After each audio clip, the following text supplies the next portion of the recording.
Hello, কেমন আছো? কে আপনি? কেমন আছো? আপনি আসলে কে বলবেন প্লিজ? আমাকে চিনতে পারছো না?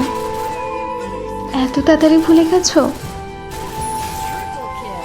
আচ্ছা, আপনি কে? আপনার মতো মানুষকে মনে রেখে কি লাভ? বাহ, ভালো। কিছু কি বলার জন্য মেসেজ দিয়েছেন? কেমন আছো? না মরে বেঁচে আছি। মাহিন, তুমি কি নতুন কাউকে পেয়েছো? হ্যাঁ, একজনের ভালোবাসাই পেলাম না, আবার অন্য কেউ। ভালোবাসার ইচ্ছেটাই মরে গেছে। এখন আর কাউকে পেতে চাই না। কেন? সেটা আপনাকে বলতে পারবো না। আচ্ছা, কাজের কথায় আসি। আমাকে এতদিন পর হঠাৎ মনে পড়ার কারণ? না, এমনি। আচ্ছা, একটা কথা বলি, কিছু মনে করবে না তো?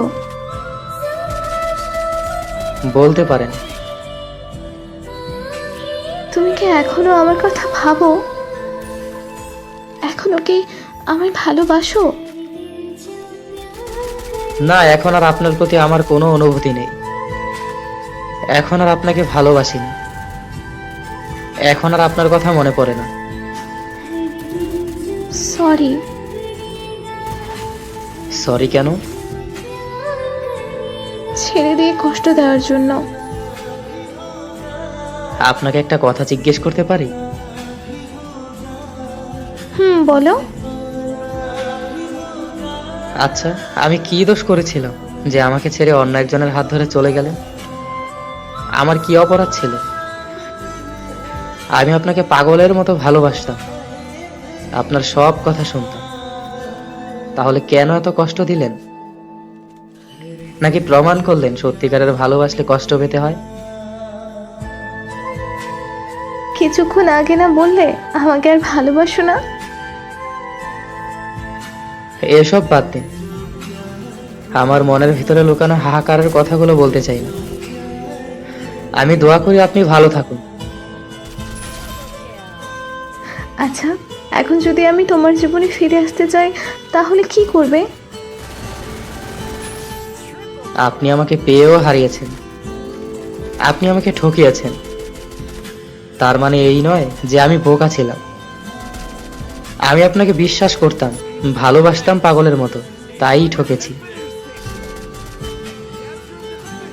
প্লিজ মাহিন, ফিরে আসো না। আমি তোমাকে ছাড়া থাকতে পারবো না। আপনার মুখে এই কথা মানায় না। প্লিজ, আর কখনো এমন ভুল হবে না, এই কথা দিলাম মাহিন। আপনি আমার জীবনে ফিরে আসতে চাচ্ছেন কেন? যার জন্য আমাকে মিথ্যা অপবাদ দিয়ে ছেড়ে চলে গেলেন? আপনার সেই প্রিয় মানুষটা কোথায়? সে চলে গেছে আমাকে ছেড়ে। আমি থাকা সত্ত্বেও সে অনেক মেয়ের সাথে প্রেম করে।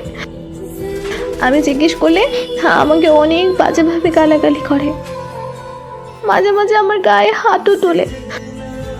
আমি বুঝতে পারিনি সে এমন ছেলে। প্লিজ মাহির, আমাকে ক্ষমা করে দাও। সরি।